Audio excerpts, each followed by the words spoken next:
This video is related to database advantages, part B of 10th class IT, Unit 3, Session 1, Introducing Database। इसमें एक topic आएगा हमारा कि जो डेटाबेस है उसके क्या क्या एडवांटेजेस होनी चाहिए, what are the characteristics a database should have.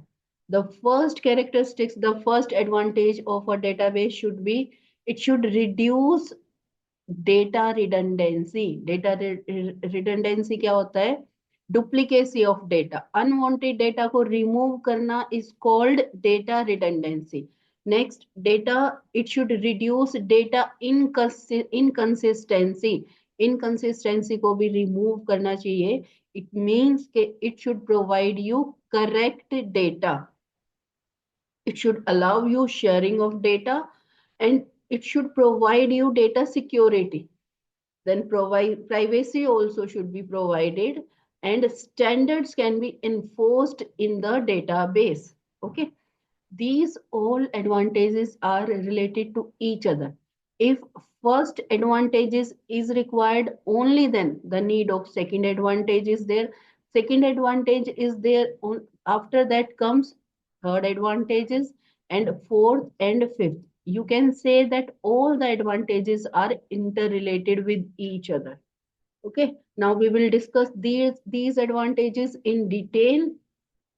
So first advantage, it should reduce data redundancy. Now the question comes that what does this redundancy mean? ये जो redundancy होता है, redundancy होता क्या है? redundancy का मतलब होता है बच्चों डुप्लीकेसी ऑफ डेटा रिमूव करना। जो redundant वर्ड आप अगर नेट पे सर्च करोगे तो इसका क्या मीनिंग लेके आएगा? ये unwanted unnecessary data. redundant data means unwanted unnecessary data। तो डेटा रिडंडेंसी को रिड्यूस करे, इसका मतलब क्या है कि जो several copies of same data is there in the database, your DBMS should reduce that those multiple copies of the data. Means data is required, then it should be there. It should not contain multiple copies, several copies of the same data. अब ये एक example से हम better समझ पाएंगे। Repetition of data is called data redundancy. Data redundancy means repetition is there, duplication is there. एक data हम बार बार लिख रहे हैं, that is called redundancy. Redundancy का मीनिंग क्लियर हो जाएगा, then you will be able to remember this point. Database management system contain multiple files that are to be stored in many different locations in a system। देखो multiple files का मतलब क्या होता है? हम एक एग्जाम्पल लेके चलते हैं ना। किसका एग्जाम्पल लेके चलते हैं? आपके स्कूल का एग्जाम्पल लेके चलते हैं। जो स्कूल होता है, स्कूल के अंदर स्कूल एक स्टूडेंट डेटाबेस होता है ना। स्कूल में कौन सा डेटाबेस होता है? Student database. ठीक है, तो स्टूडेंट डेटाबेस, अब स्टूडेंट डेटाबेस को कौन कौन यूज करता है पहले तो हम ये देखते हैं। आपका जो स्टूडेंट डेटाबेस है उसको यूज करने वाले पर्सन कौन कौन है? Your teacher, your librarian, your accountant, all are the users who will use your database। Okay, तो अब जो आपकी टीचर है, आपकी टीचर को आपकी कौन सी इंफॉर्मेशन चाहिए? आपकी टीचर को चाहिए your name, father name, mother name, and your contact number to contact your parents to inform regarding PTM or any other information, contact number, your address. Okay, कहाँ गया? Okay, and your librarian required your name as well, your father name, mother name, और this can not be required by librarian. हम example लेके चलते हैं, your class, your section, your roll number. In the same way, your teacher also required your class, your section, your roll number. ठीक है।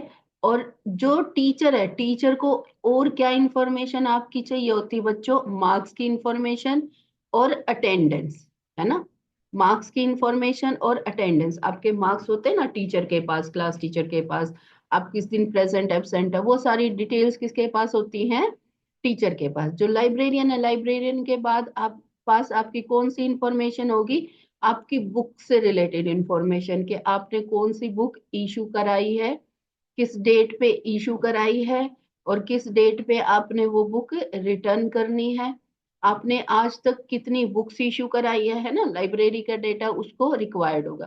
तो और ऐसे ही अकाउंटेंट, अकाउंटेंट को आपका name, class, roll number, section, your father name, your mother name, और your fees detail, है ना। जो आपकी फीस डिटेल है वो किसके पास होंगी? अकाउंटेंट के बाद पास। मींस आपने अभी तक कितना अमाउंट पे करा है, और किस डेट पे करा है, कितना आपका बैलेंस है, आप ट्रांसपोर्ट यूज कर रहे हो कि नहीं कर रहे हो, ये सारी इंफॉर्मेशन किसके पास होंगी? इन अकाउंटेंट के पास। नाउ यू कैन सी, इस इंफॉर्मेशन में two type of information is there. Okay, one common information is there which every user is required. जो आपके टीचर को, लाइब्रेरियन को और अकाउंटेंट को, तीनों को वो इंफॉर्मेशन रिक्वायर्ड है। क्या क्या इंफॉर्मेशन रिक्वायर्ड है? आपका नाम, class, section, father name, roll number, contact number, ये सारी इंफॉर्मेशन जो है, ये इंफॉर्मेशन क्या है आपकी? कॉमन इंफॉर्मेशन है। Common information means which is required by all three users, है ना। ये कॉमन इंफॉर्मेशन है। और कुछ एक आपकी स्पेसिफिक इंफॉर्मेशन है जो सिर्फ उस पर्टिकुलर यूजर को रिक्वायर्ड है। आपकी लाइब्रेरी बुक इशू से रिलेटेड जितनी भी डिटेल्स है, वो किसको रिक्वायर्ड होगी? लाइब्रेरियन को। अकाउंटेंट का या आपकी टीचर का उससे कोई लेना देना नहीं है। आपकी जितनी भी फीस डिटेल से रिलेटेड इंफॉर्मेशन है वो किसको रिक्वायर्ड होगी? अकाउंटेंट को। उससे आपकी टीचर का कोई लेना देना नहीं है। In the same way, your marks and your attendance related जो भी इंफॉर्मेशन है वो किसके पास रहेगी? आपके टीचर के पास। उसका इन दोनों से कोई लेना देना नहीं है। Now you can see common information is there, like we are considering your name. For example, we are taking your name. Suppose करो किसी का नेम है रोहित, ठीक है, एग्जाम्पल लेके चलते, किसी का नाम है रोहित। अब जो अकाउंटेंट है, अकाउंटेंट ने रोहित का नाम लिख दिया ROHIT। ओके। जो लाइब्रेरियन है, लाइब्रेरियन ने रोहित का नाम क्या लिख दिया? सपोज करो उसने लिख दिया ROHEET। Spelling mismatch is there, है ना। और जो क्लास टीचर है, क्लास टीचर ने आपका नाम लिख दिया रोहित सिंह, सरनेम लगा दिया साथ में। अब आप ये देखो कि डेटा रिडंडेंसी है। डेटा रिडंडेंसी का मतलब क्या है? कि क्यों ना हम ये कर लें कि जो डेटा हमारा बार बार रिक्वायर्ड है उसको हम एक टेबल में स्टोर कर ले एक जगह, और वहीं से हर एक यूजर उसको एक्सेस कर ले, है ना। तो डेटा रिडंडेंसी का मतलब क्या होता है बच्चों? Data redundancy means several copies of the same data. Now here you can see three copies are there of the same data. This is called redundancy of data. अब ये जो रिडंडेंसी समझ लेना अभी के लिए। रिडंडेंसी मीन्स सेम डेटा है और उसकी मल्टीपल कॉपीज हर किसी यूजर के पास अलग अलग मेंटेन की जा रही है। This is called redundancy. Okay, तो redundancy should be reduced. Redundancy should be reduced. Okay, the database management system contain multiple files that are to be stored in many different location in a system. अभी हमने देखा ना, multiple files of same data are stored in the system. Because of this, there were some multiple copies of the same file which led to data redundancy. जो multiple copies होती हैं same data की, उसकी वजह से क्या आता है हमारा डेटा रिडंडेंसी, मीन्स डेटा बार बार वही वही। अब एक बच्चे की डिटेल है, name, mother name, father name, class, contact number, address, ये सारी डिटेल तीन जगह पे तीन बारी लिखी जाएंगी, है ना। मीन्स तीन कॉपी हो गई सेम डेटा की। अब जितनी बारी कोई भी टाइप करेगा उसमें मिस्टेक होने के चांसेस हैं, है ना।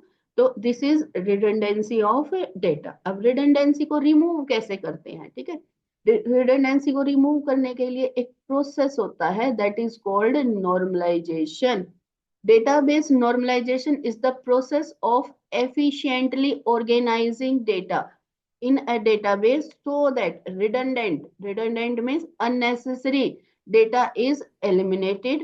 This is prevented in a database as there is a single database and any change in it is reflected immediately. अब ये एक प्रोसेस होता है नॉर्मलाइजेशन का, इसकी स्टेजेस होती हैं, first normal form, second normal form, third normal form.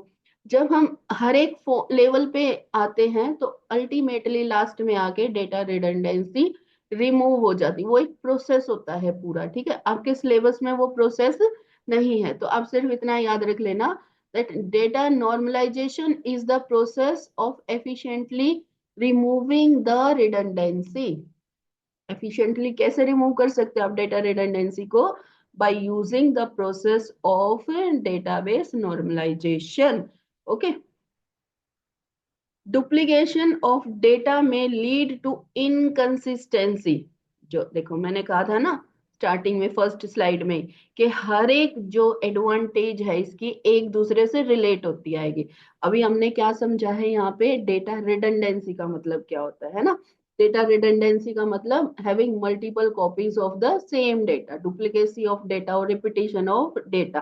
तो डेटा रिपीटिशन से, डेटा रिडंडेंसी से क्या प्रॉब्लम आई? इनकंसिस्टेंसी की प्रॉब्लम आई। इनकंसिस्टेंसी का मतलब इनकरेक्ट डेटा की प्रॉब्लम आई। अभी हमने यहाँ पे एक एग्जांपल लिया था ना, Rohit, name of the student, तीन जगह पे नाम लिखा गया और तीनों जगह पे नाम की स्पेलिंग अलग अलग हो गई, है ना, मिसमैच हो गया, डेटा मिसमैच हो गया। अब ये जो डेटा मिसमैच हुआ इससे क्या हुआ? इनकंसिस्टेंसी आई आपके डेटाबेस में। multiple mismatching copies of same data is known as inconsistency. Multiple mismatching copies, like we have taken the example of name of one student was there but three spellings were there. Okay. When redundancy is not controlled, redundancy control nahi hoti, there may be occasion on which two entries about the same data do not match. Due to redundancy of data, mismatch of data is possible. आप इस sentence को ऐसे भी लिख सकते हो, that is when one of them stores and updated information and other does not. Suppose करो जैसे वो एग्जांपल लिया हमने स्पेलिंग मिस्टेक का, मान लो किसी की स्पेलिंग है प्रदीप है, ठीक है, हमने अपने डिटेल्स में लिख दी PRADEE, लेकिन उसकी स्पेलिंग क्या होती है? PARDEEP, ठीक है। या तो ये लगा लेते हैं हमने ये लिख दी है और उसने करेक्ट करानी है ये वाली। अब ये तीन जगह पे हमारा स्टूडेंट का नेम लिखा गया है ना, तो इसका मतलब ये इंफॉर्मेशन कितनी जगह पे करेक्ट होनी चाहिए? तीन जनों के पास जाके करेक्ट होनी चाहिए। लेकिन सपोज करो तीन में से दो जनों ने करेक्ट कर दी, तीसरे ने करेक्ट नहीं की, इसका मतलब क्या हुआ? इनकंसिस्टेंसी ऑफ डेटा रही, है ना। Data inconsistent database will provide incorrect और conflicting information। क्या करेगा? इनकरेक्ट या फिर कॉन्फ्लिक्टिंग इंफॉर्मेशन आपको प्रोवाइड करेगा आपका database. Data inconsistency data inconsistency is secured, sorry, data consistency is ensured कैसे इंश्योर करते हैं हम लोग in a database? Because there is no data redundancy. Data consistency is possible only if data redundancy is not there. If data redundancy is there, then there will be it will be very difficult to provide consistent information. Moreover, any changes made to the database are immediately reflected to all users. There is no data inconsistency.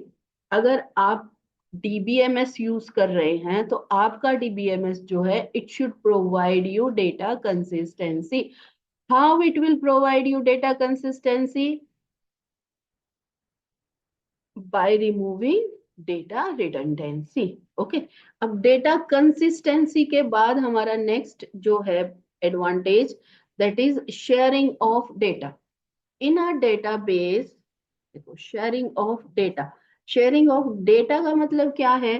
देखो, हमारे कितने users थे? एक ही data के 3 users है ना? एक ही data के 3 यूजर्स है.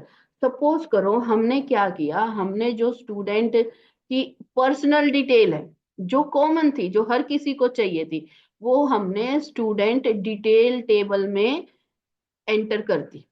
जो स्टूडेंट डिटेल एक टेबल बनाई, उसमें हमने स्टूडेंट की पर्सनल डिटेल लाइक उसका name, father name, mother name, date of birth, okay, contact number, उसका एड्रेस, ये सारी की सारी कॉमन जो डिटेल्स थी वो हमने वहां पे उस टेबल में डाल दी.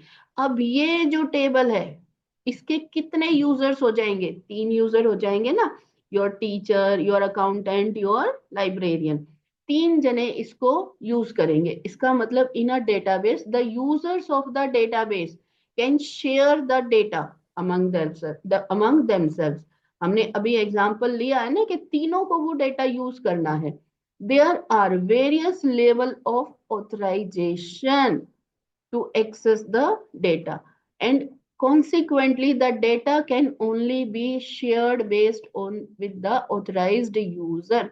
अब देखो, मल्टीपल पर्सन्स डेटा यूज करेंगे तो हमें कहीं ना कहीं पे शेयरिंग ऑफ डेटा के टाइम पे चेक करना पड़ेगा ना, who is going to be share the data. तो जो ऑथराइज्ड पर्सन है सिर्फ वही डेटा को शेयर कर सकता है. जैसे लाइक एग्जांपल हम लेके चलते हैं, जो स्टूडेंट है, स्टूडेंट अगर आपका अकाउंटेंट डिटेल्स एक्सेस करेगा, अकाउंटेंट डिटेल एक्सेस करेगा, वो कितनी क्लासेस की डिटेल एक्सेस करेगा? All classes. अकाउंटेंट क्या करेगा? सारी ही क्लासेस की डिटेल्स एक्सेस करेगा. But your class teacher, your class teacher को किस किस की डिटेल एक्सेस करेगी?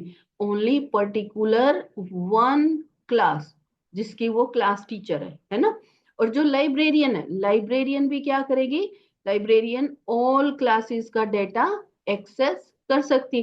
तो कहीं ना कहीं पे ऑथराइजेशन होना चाहिए ना कि भाई ये पर्टिकुलर यूजर इस डेटा को एक्सेस कर सकता है कि नहीं. जब डेटा शेयर करे, सारा डेटा शेयर नहीं होगा ना, रिक्वायर्ड डेटा शेयर होगा. मींस जिसको जिस डेटा के रिक्वायरमेंट है उसको सिर्फ वही डेटा शेयर किया जाए. इसका मतलब शेयरिंग ऑफ डेटा के टाइम पे हमें क्या करना चाहिए? Various level of authorization should be there, है ना? many remote users many remote user can also access the database simultaneously and share the data between themselves. जो रिमोट यूजर्स होते हैं ना, रिमोट यूजर कौन से होते हैं?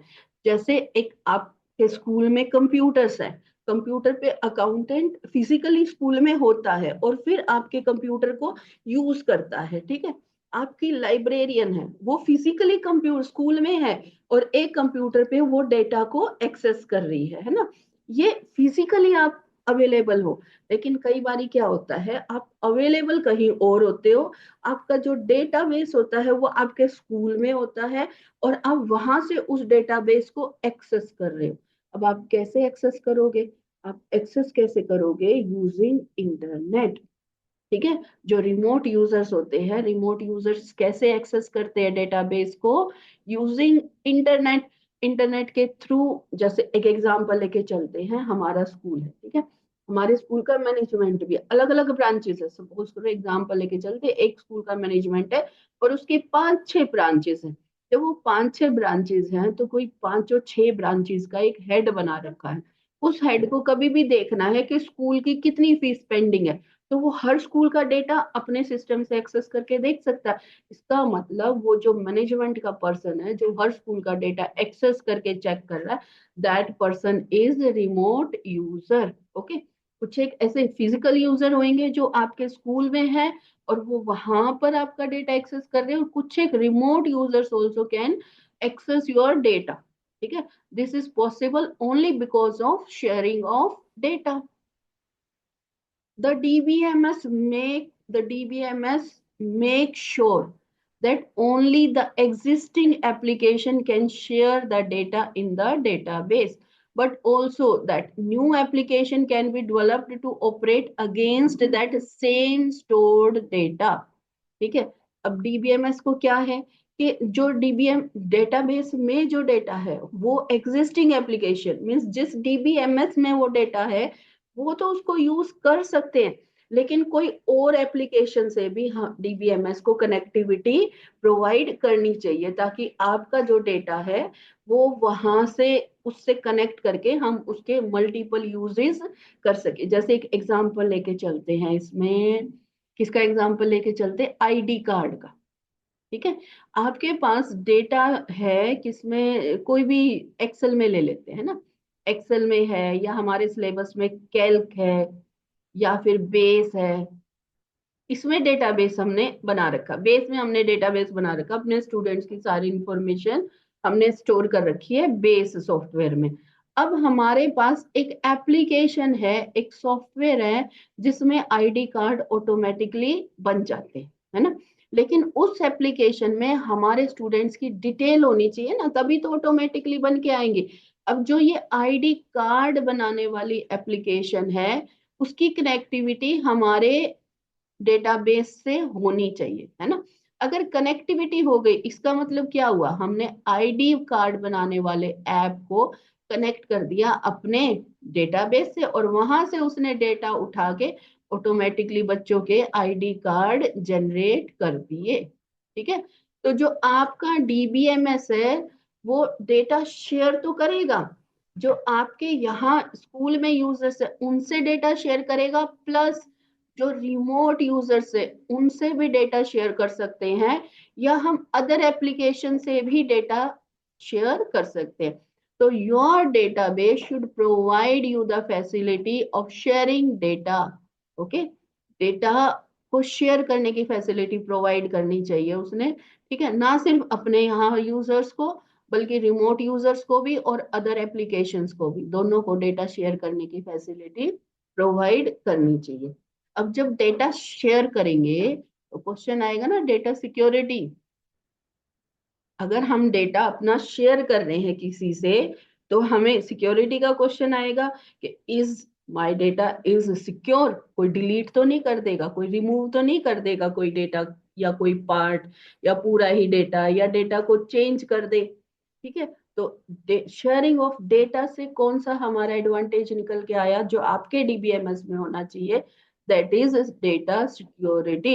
Your database should provide you data security. Data security means data security is an important concept of a database. ठीक है, only authorized users should be allowed to access the database. सिर्फ authorized users को allow होना चाहिए data use करने के लिए, and their identity should be authenticated। जो उनके ऑथराइज्ड यूजर है उसकी identity should be authenticated. Okay, कैसे होगा ये डेटा सिक्योरिटी, कैसे प्रोवाइड होगी, ऑथराइज्ड यूजर से। इसका मतलब क्या होगा कि your user name will be created, you will log in with your user name, और जो ऑथराइज्ड यूजर है उसकी आइडेंटिटी कैसे पता चलेगी, ऑथेंटिकेटेड है कि नहीं है उसकी आइडेंटिटी, उसकी आइडेंटिटी सही है कि नहीं है, वो पता चलेगी आपके यूजर के पासवर्ड से। तो आपका जो डीबीएमएस है उसको आपने कहीं ना कहीं ऐसी फैसिलिटी प्रोवाइड करनी चाहिए कि आपका यूजर नेम और पासवर्ड क्रिएट हो सके। ठीक है, तो जिससे कि आपका ऑथराइजेशन का प्रोसेस कंप्लीट हो सके।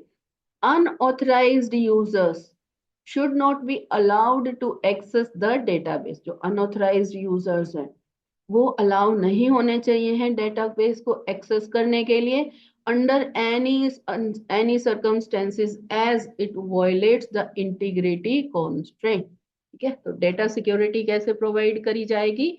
डेटा सिक्योरिटी प्रोवाइड करने के लिए only authorised users should be allowed to access the database and their identity should be authenticated using username and password। Authentic authentic user है कि नहीं है वो किससे पता चलेगी? यूजर नेम और पासवर्ड से। Next is privacy. नेक्स्ट आपका जो एडवांटेज है प्राइवेसी। अब देखो अलग अलग यूजर्स काम कर रहे हैं, आपने यूजर आईडी क्रिएट कर दिया, उसके बाद आया हमारा प्राइवेसी कि जो डेटा है डेटा कॉमनली रखा हुआ है सबका एक ही जगह पे, तो इज माय प्राइवेसी देयर? वहां पे मेरे ऐसे कोई प्राइवेसी का रूल तो वायलेट नहीं हो जाएगा ना?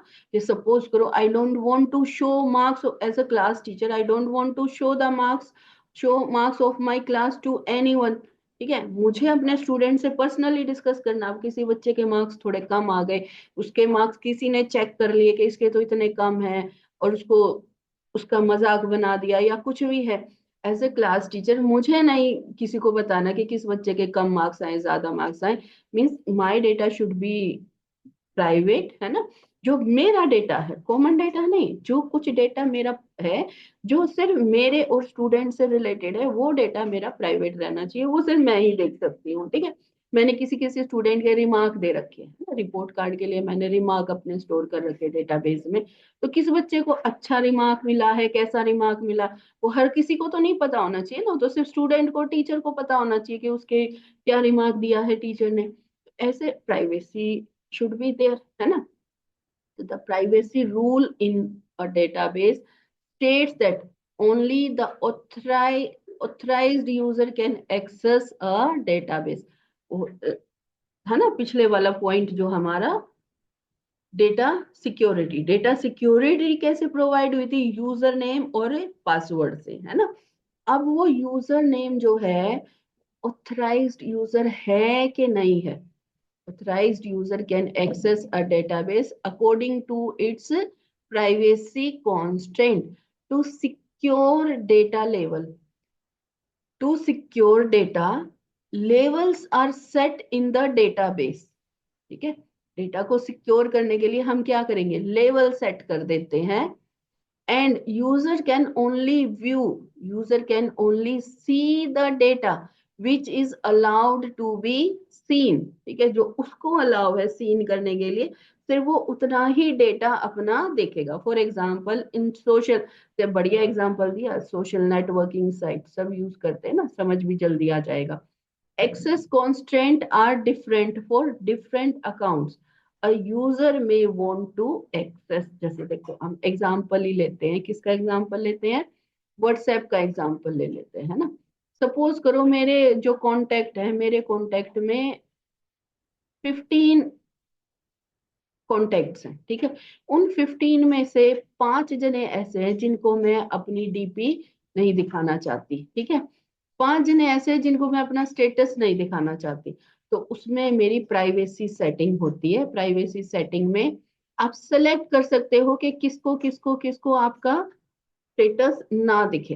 तो ये प्राइवेसी सेटिंग हर सोशल ऐप में होती है, जो भी सोशल नेटवर्किंग ऐप होते हैं, फेसबुक है, व्हाट्सएप है, ठीक है, इन पे सब में आपकी प्राइवेसी के ऑप्शंस होते हैं। नेक्स्ट है standards can be enforced. Standard किस चीज का स्टैंडर्ड एनफोर्स करेंगे हम लोग? Standards are easier to enforce in database system because all the database is access through centralized DBMS। DBMS means database management system। आप कैसे इसमें इन्फोर्स कर सकते हो स्टैंडर्ड? देखो एक एग्जाम्पल लेके चलते हैं हम, है ना। एग्जाम्पल लेके चलते हैं डेट ऑफ बर्थ का।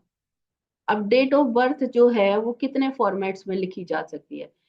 सपोज करो किसी का बर्थडे है 12 जैन 2000 को, ठीक है, हम ऐसे भी लिख सकते हैं 12 जैन 2000, ठीक है। या फिर हम ऐसे भी लिख सकते हैं Jan 12 2000। या फिर हम ऐसे भी लिख सकते हैं 12/01/2000, है ना। या हम इसको कितने भी तरीके से लिख सकते हैं, ऐसे भी लिख सकते हैं 12th Jan, 2000। Multiple ways are there to write a date. अच्छा, ये हमारा इंडियन फॉर्मेट होता है जिसमें हम DDMMYY में लिखते हैं, है ना। जो अमेरिकन फॉर्मेट होता है उसमें वो कैसे लिखते हैं? पहले मंथ लिखेंगे। कैसे लिखेंगे? पहले मंथ लिखेंगे, फिर डे लिखेंगे, और फिर ईयर लिखेंगे। तो अलग अलग फॉर्मेट हो गए ना। अब देखो हम इसको इंडियन फॉर्मेट के हिसाब से पढ़ेंगे इस डेट को, तो ये क्या हो गया 12 जनवरी। लेकिन अगर इसको कोई अमेरिकन पढ़ेगा तो वो क्या पढ़ेगा? 1 दिसंबर, है ना। मिसमैच आ गया ना, क्योंकि सेम स्टैंडर्ड हमने नहीं यहाँ पे अप्लाई करा।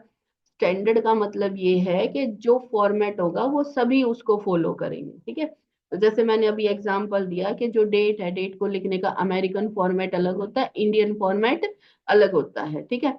तो अगर हमने मान लो अपने यहाँ इंडियन फॉर्मेट अप्लाई कर रखा है, ठीक है, तो हम ये अगर हमने अमेरिकन फॉर्मेट अप्लाई कर दिया तो उसके हिसाब से हमारा मंथ डे बन जाएगा और डे मंथ बन जाएगा, सब उल्टा हो जाएगा। तो जो स्टैंडर्ड्स हैं, स्टैंडर्ड्स हमको इन्फोर्स करने पड़ते हैं। क्यों करने पड़ते हैं? क्योंकि मल्टीपल यूजर्स उसको डेटा को यूज कर रहे हो। अब हमारे हमारे एग्जाम्पल में तो हम सारे एक ही जगह से बिलोंग करते थे, तो सबके डेट का फॉर्मेट भी मान लो एक होगा। लेकिन अगर हमारा जो स्कूल है मान लो उसकी ब्रांचेस इंटरनेशनल है, ठीक है, उसकी ब्रांचेस इंडिया में भी है, अमेरिका में भी है, यूके में भी है, ठीक है, ऑस्ट्रेलिया में भी है, अलग अलग कंट्रीज में ब्रांचेस है, तो हर किसी का अपना डेट लिखने का अलग सिस्टम होगा। तो ऐसे केस में हमको किस चीज की रिक्वायरमेंट पड़ती है?